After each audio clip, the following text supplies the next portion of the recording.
اگر کسی کے پاس مال ہے اس کا کوئی کمال نہیں، یہ تو اللہ کا فضل ہے، یہ تو اللہ کا کیا ہے۔ اس قصے سے کیا سمجھ میں آیا؟ صحابہ کی دوڑ مال کی تھی کہ اعمال کی تھی؟ مالدار بننا چاہتے تھے کہ دیندار بننا چاہتے تھے؟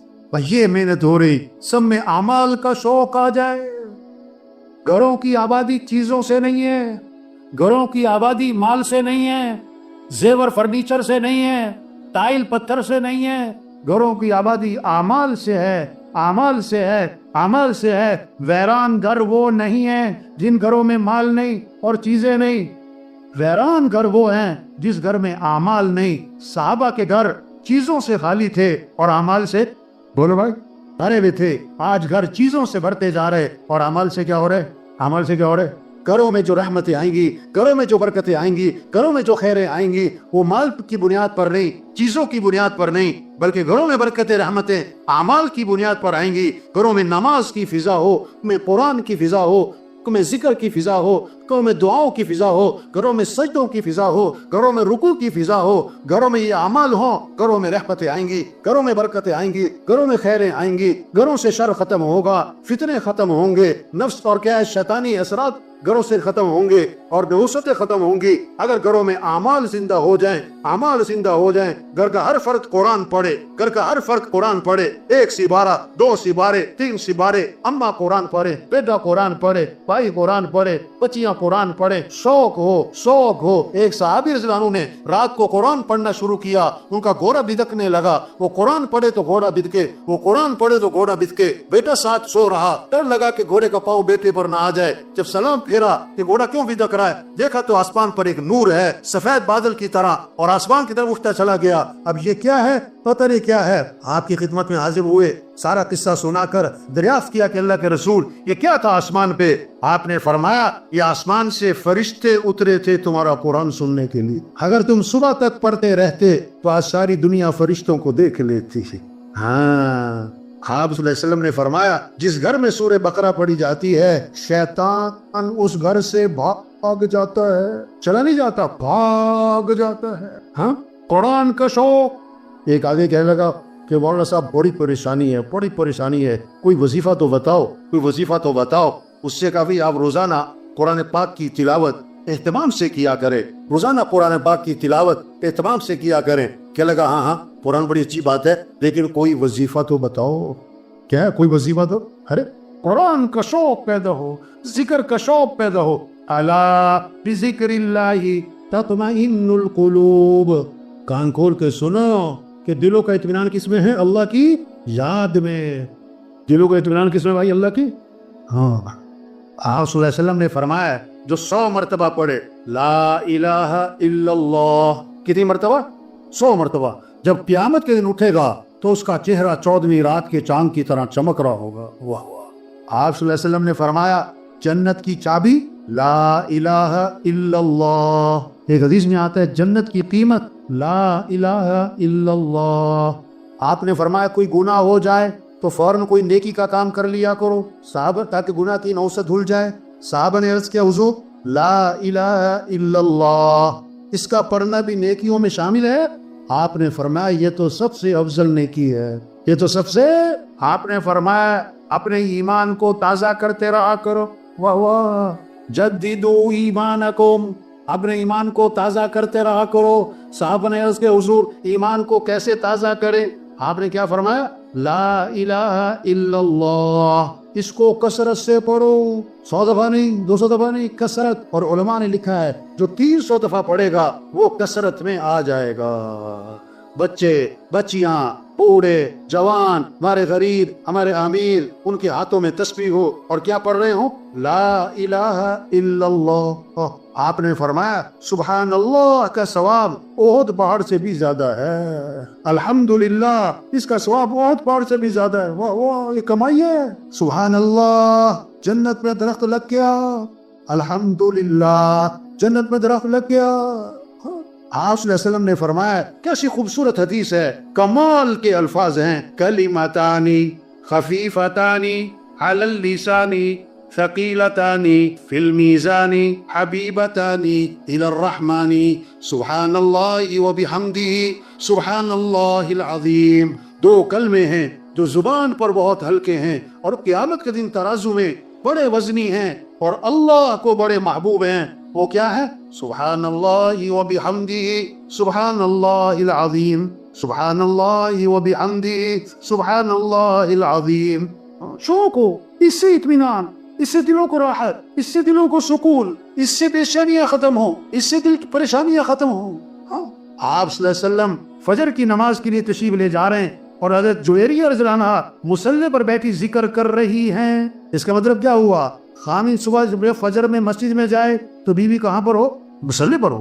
اور آپ صلی اللہ علیہ وسلم فجر کے بعد واپس تشریف نہیں لائے، اشراق کے بعد نہیں آئے۔ حدیث کے الفاظ ہیں رجع بعد ان اضحا، چاشت کے بعد جب سورج میں تیزی آ گئی، کم از کم 2.5-3 گھنٹے آپ واپس تشریف لائے تو حضرت جویریہ رضی اللہ عنہا اسی طرح مصلی پر بیٹھی ذکر کر رہی ہیں۔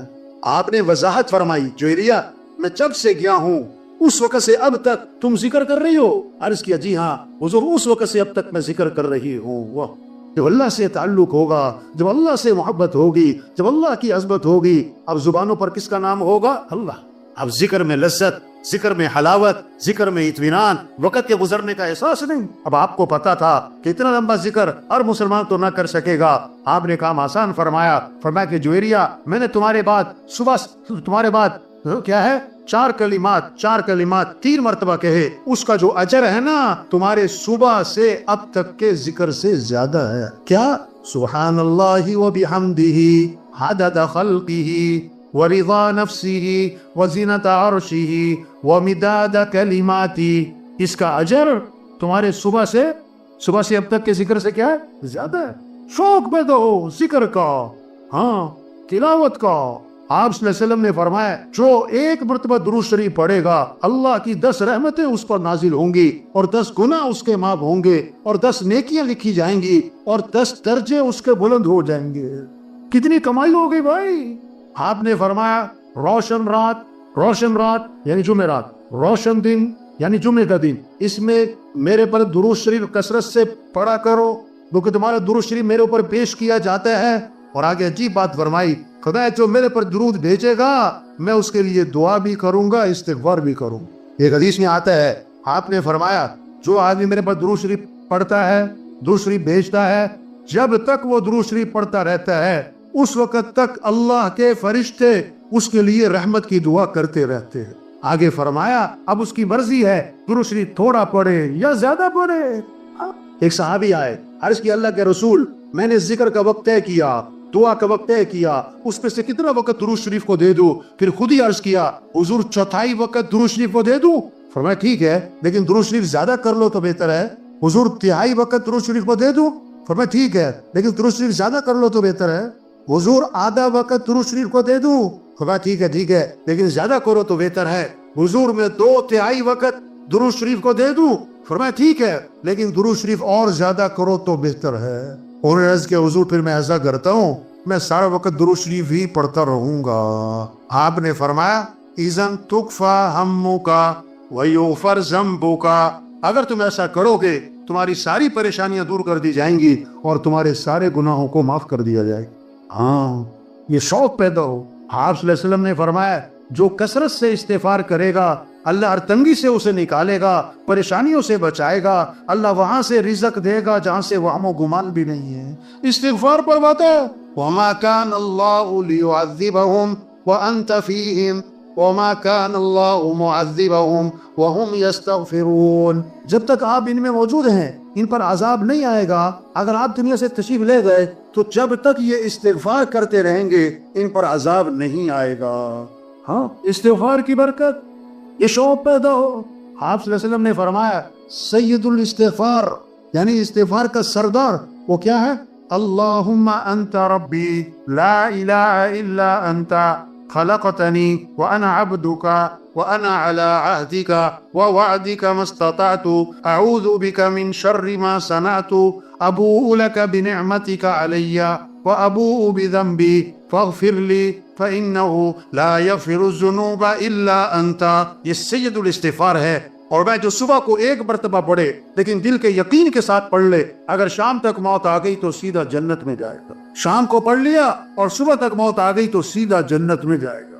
یہ شوق پیدا ہو جائے بھائی تبلیغ محنت ہے ایمان بنے عمل کا شوق آئے عمل کا شوق آئے اخلاق اچھے ہو جائیں زندگی جو خوبصورت بنے گی وہ کس سے مال سے نہیں چیزوں سے نہیں اچھے کپڑے اچھا گھر اچھی تنخواہ اچھی گاڑی نہیں زندگی خوبصورت بنے گی جب اخلاق اچھے ہوں گے اخلاق اچھے ہوں گے تبلیغ میں محنت ہے کیسے سب کے اخلاق اچھے ہوں معاف کرنا آ جائے غصے کو پینا آ جائے کسی کو حقیر نہ سمجھنا اپنے آپ کو اونچا نہ سمجھنا زبان پہ غیبت نہ ہو زبان پہ چغلی نہ ہو زبان پہ گالی نہ ہو زبان پہ طنز نہ ہو دل میں بغض نہ ہو دل میں کینہ نہ ہو دل میں حسد نہ ہو دل میں کھوٹ نہ ہو دل میں میل نہ ہو دل میں کدورت نہ ہو آپ نے فرمایا ابھی جو شخص داخل ہونے والا ہے یہ جنتی ہے دوسرے دن فرمایا ابھی جو شخص داخل ہونے والا یہ جنتی ہے تیسرے دن فرمایا ابھی جو شخص داخل ہونے والا یہ جنتی ہے تینوں دن ایک ہی صحابی داخل ہوئے ایک صحابی ان کے گھر گئے میں رات آپ کے پاس گزارنا چاہتا ہوں دیکھنا چاہتے تھے کون سا عمل ہے کہ جنتی ہونے کی بشارت ملی ایک رات رہے 2 رات رہے 3 رات رہے کوئی خاص عمل نہ دیکھا ساری رات سو رہے فجر میں اٹھ گئے بس ایک بات دیکھی رات کو سوتے ہوئے کروٹ بدلتے ہیں تو زبان پر اللہ کا نام آتا ہے 3 دن بعد ان سے بات کی میں تو آپ کا عمل دیکھنا چاہتا تھا کس وجہ سے جنتی ہونے کی بشارت ملی مجھے کوئی خاص عمل نظر نہ آیا کیا وجہ ہے انہوں نے کہا دیکھو بھائی جو میری زندگی ہے یہی ہے بس ایک بات ہے میری زندگی میں وہ کیا ہے میں اپنا دل ہر مسلمان سے صاف رکھتا ہوں کسی کے بارے میں کھوٹ حسد نہیں رکھتا فرمایا یہی وہ عمل ہے جس کی وجہ سے جنتی ہونے کی بشارت ملی اور اگلی بات فرمائی کہ ہے مشکل کام ہاں دلوں کو صاف رکھنا آپ صلی اللہ علیہ وسلم صحابہ کے ساتھ تشریف فرما تھے ایک سڑاند پھیل گئی بدبو پھیل گئی صحابہ سے فرمایا یہ پتہ ہے بدبو کس چیز کی ہے صحابہ نے عرض کیا اللہ جانے اللہ کا رسول فرمایا یہ ان لوگوں کی بدبو ہے جو دوسروں کی غیبتیں کرتے دوسروں کی کیا کرتے آج کسی کو غیبت سے روکو کہ بھائی کسی کی بات نہیں کرتے وہ کہتا میں سچ بول رہا ہوں ارے بھائی غیبت سچ بولنے کا نام ہے اگر جھوٹ ہے پھر تو بہتان ہے ماچس کی ایک تیلی گھر کو جلا دیتی ہے یہ زبان کا غلط بول یہ غیبت یہ چغلی یہ غلط بول گھروں کو برباد کر دیتا ہے خاندانوں کو برباد کر دیتا ہے اخلاق میں سب سے بنیادی چیز ہے یہ زبان کا بول میٹھا ہو یہ زبان کا بول خاندانوں کو جوڑتا بھی ہے خاندانوں کو توڑتا بھی ہے غیر کو اپنا بھی بناتا ہے اپنے کو غیر بھی بناتا ہے نکاح بھی بول ہے طلاق بھی بول ہے یہ دلوں کو جیت بھی لیتا ہے یہ دلوں کو چیر بھی دیتا ہے یہ محبتیں بھی بکھیرتا ہے یہ نفرتیں بھی پھیلاتا ہے ہاں اپنے بول میٹھے بنائیں تبلیغ میں جب ایمان بنے گا پھر اخلاق بنیں گے کامل ایمان والا کون کہ جس کے اخلاق اچھے ہوں سب سے زیادہ وزنی چیز قیامت کے دن ترازو میں وہ آدمی کے حسن اخلاق ہوں گے حسن اخلاق ہوں گے فرمایا آپ نے جنت میں میرا قرب اسے ملے گا جس کے اخلاق اچھے ہوں گے جس کے اخلاق اچھے ہوں گے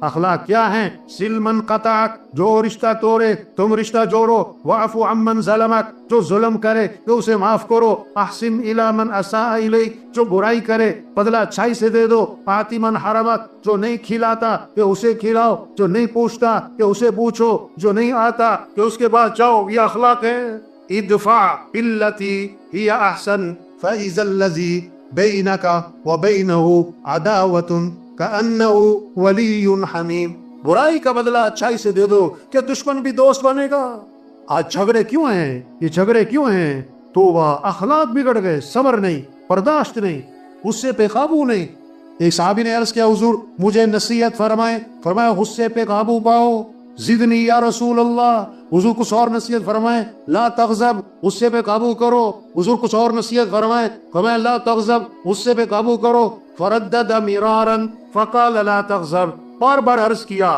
حضور کچھ اور نصیحت ہر بار یہی فرمایا غصے پہ قابو کو غصے یہ بیان تھا کہ پولیس والوں میں نا سارے پولیس کے لوگ تھے تو یہ حدیث بیان کی کہ حدیث میں آتا ہے آپ نے فرمایا غصے پہ قابو پاؤ تو سب سے بڑے جو افسر بیٹھے تھے فرمانے لگے اگر اس ایک حدیث پر عمل ہو جائے ہمارے بہت سارے جیل کے تھانوں کے مسئلے حل ہو جائے غصے پہ قابو ہاں آپ نے فرمایا پہلوان وہ نہیں ہے جو کسی کو اٹھا کے پھینک دے پہلوان وہ ہے جو غصے کے وقت میں اپنے نفس پہ قابو پا جائے آپ صلی اللہ علیہ وسلم نے فرمایا جس کو غصہ آیا اور وہ غصہ نکالنے پر قادر تھا لیکن غصے کو پی گیا اللہ قیامت کے دن جنت کی حوریں اس کے سامنے کھڑی کر دیں گے اور فرمائیں گے جو پسند ہے لے لے اس میں سے کس بات پر غصہ پینے پر غصہ پینے پر ہاں برداشت امام احمد بن حنبل رحمۃ اللہ علیہ فرماتے ہیں اگر حسن اخلاق کو 10 حصوں پر تقسیم کر دیا جائے، اگر حسن اخلاق کو 10 حصوں پر تقسیم کر دیا جائے تو 9 حصے حسن اخلاق درگزر کرنا ہے، صبر کرنا ہے، برداشت کرنا ہے، نظر انداز کرنا ہے۔ دین سیکھنے سے آتا ہے، دین پوری زندگی ہے۔ ایک بچہ اپنے والد کے ساتھ جا رہا ہے، آپ صلی اللہ علیہ وسلم نے فرمایا یہ تمہارے ساتھ کون ہیں؟ کہ حضور میرے والد ہیں۔ فرمایا ان کے آگے آگے نہ چلنا، ان کا نام لے کے نہ پکارنا، ان سے پہلے مت بیٹھنا۔ اسلام ایک خوبصورت زندگی کا نام ہے۔ یہ محنت ہو رہی تبلیغ میں، ہر مسلمان دین کو سیکھے، اسلام کو سیکھے، اعمال کے فضائل کو سیکھے، تاکہ اعمال کا شوق پیدا ہو، گھروں میں تعلیم ہو، مسجدوں میں تعلیم ہو، تعلیم کے حلقے ہوں، ہر مسلمان تعلیم کے حلقے میں بیٹھے، اعمال کے فضائل کو سنے تاکہ اعمال کا شوق پیدا ہو جائے، گناہ کے نقصان کو سنے تاکہ گناہوں سے نفرت پیدا ہو جائے۔ آج مال کا نفع جانتے ہیں، چیزوں کا نفع جانتے ہیں، اس لیے چیزوں کا شوق ہے، اعمال کا نفع نہیں جانتے، اس لیے اعمال کا شوق نہیں ہے۔ حضور صلی اللہ علیہ وسلم نے اعمال کا شوق دلایا ہے، اعمال کا نفع بتلایا ہے۔ تبلیغ میں یہ محنت ہو رہی، کیسے یہ بات دلوں میں اتر جائے کہ زندگی مال سے نہیں بنتی، زندگی اعمال سے بنتی ہے۔ کامیابی کا تعلق مال سے نہیں ہے، کامیابی کا تعلق اعمال سے ہے۔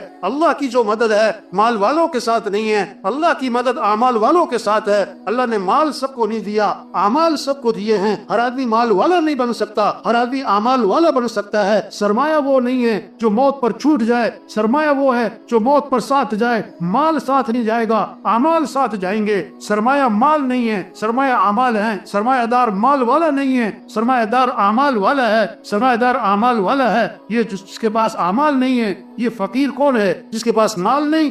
نہیں، فقیر وہ جس کے پاس اعمال نہیں۔ یہ قبر کا فقیر ہے، یہ قیامت کا فقیر ہے، یہ آخرت کا فقیر ہے۔ صحابہ کے پاس مال نہیں، اعمال تھے۔ صحابہ میں مال کا نہیں، اعمال کا شوق تھا۔ ہر صحابی مالدار نہیں، دیندار بننا چاہتا، عمل والا بننا چاہتا۔ صحابہ کی جو دوڑ لگی ہوئی تھی مال میں آگے بڑھنے کی نہیں تھی، اعمال میں آگے بڑھنے کی تھی۔ غریب صحابہ اکٹھے ہوئے اور حضور صلی اللہ علیہ وسلم میں حاضر ہوئے اور آ کر ایک مقدمہ لائے کہ حضور کیا ہوا؟ کہ حضور یہ مالدار بھائی ہم سے آگے نکل رہے، ہم پیچھے رہ گئے۔ وہ کیسے بھائی؟ وہ نماز پڑھتے ہیں، ہم نماز پڑھتے ہیں، برابر ہے۔ وہ روزہ رکھتے ہیں، ہم روزہ رکھتے ہیں، برابر ہے۔ ان کے پاس مال ہے، یہ اللہ کے راستے میں خرچ کرتے ہیں۔ یہ کیا ہے؟ یہ غلاموں کو آزاد کرتے ہیں، خرید کے آزاد کرتے ہیں۔ ہمارے پاس مال کوئی نہیں، ہم اللہ کے راستے میں خرچ نہیں کر سکتے۔ تو خرچ کرنے کے عمل میں یہ ہم سے آگے نکل رہے، یہ پریشانی لے کر آئے۔ آپ نے فرمایا میں تمہیں ایسا عمل بتلاتا ہوں جو اس عمل کو کرے گا اس سے آگے کوئی نکل نہیں سکے گا، اتنا اجر کمائے گا اس کے برابر کوئی پہنچ نہ سکے گا۔ وہ کیا ہے؟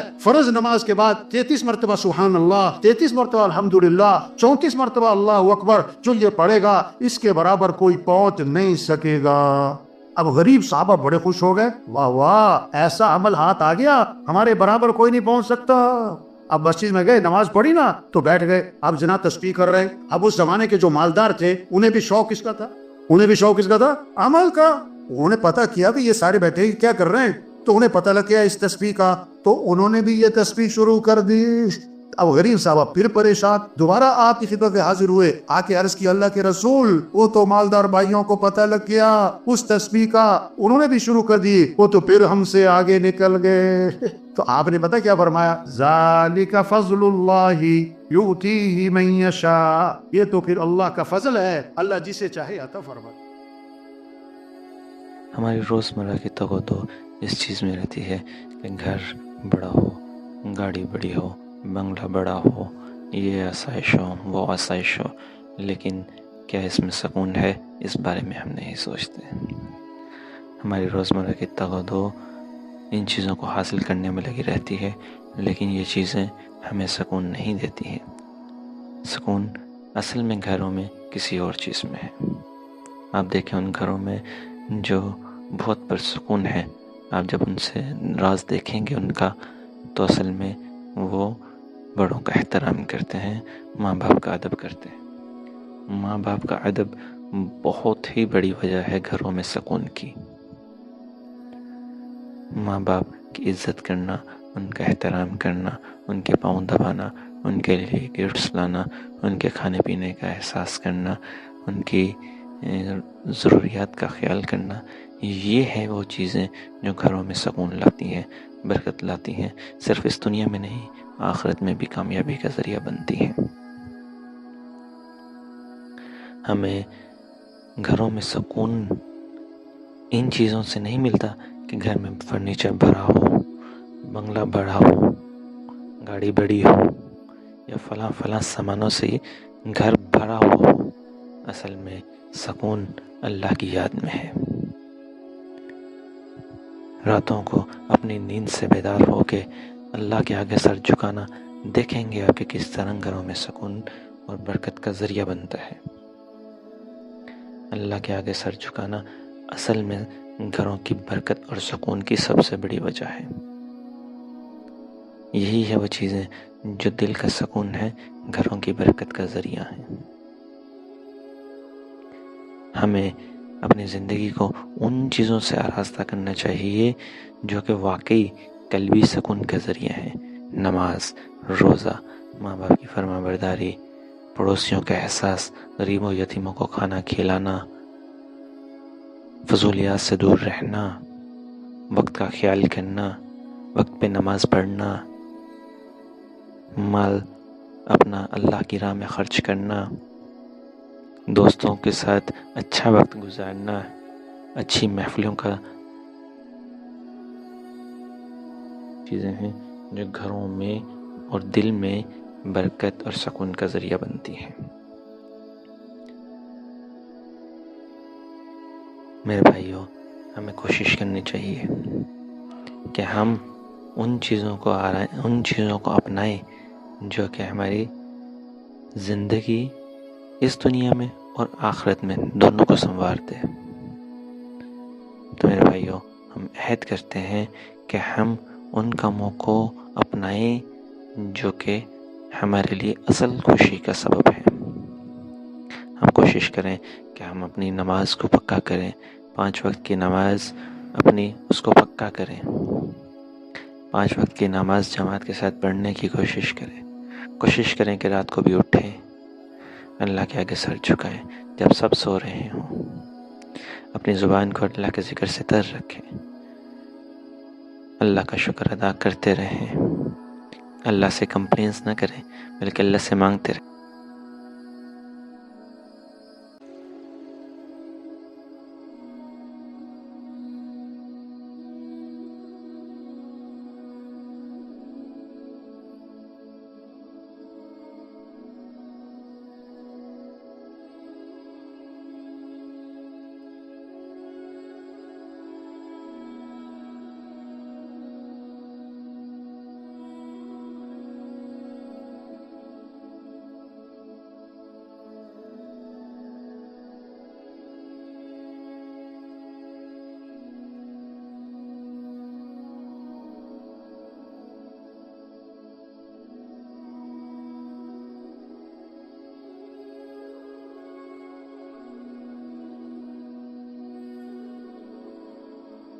کامیابی، اور یہی ہے اصل سکون اور آرام کا ذریعہ گھروں میں، زندگی میں۔